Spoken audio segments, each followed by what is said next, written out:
కింగ్డమ్లా కాలం కాదు ఇది.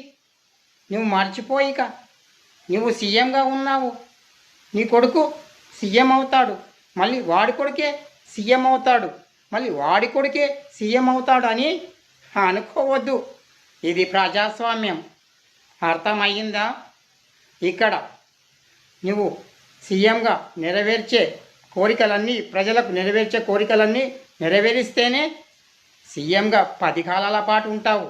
5 ఏళ్ళు ఉంటాను, ఇక నన్ను ఎవడు ఏం పీకలేడని అనుకోవద్దు. ప్రజలకు కోపం వచ్చిందనుకో, నీ పదవిని 10 నిమిషాల్లో తీసేసే అధికారం ప్రజలకు ఉంది. ఇది కింగ్డమ్ల కాలం కాదు, మర్చిపో. నేను చెప్పినట్లు ప్రజలకు సేవ చెయ్యి. బ్లాక్ మనీ కోసం ఎగబాకకు. ప్రజల వాగ్దానాలు నెరవేరిస్తే ప్రజల గుండెల్లో చిరకాలం ఉంటావు. అర్థమయ్యిందా?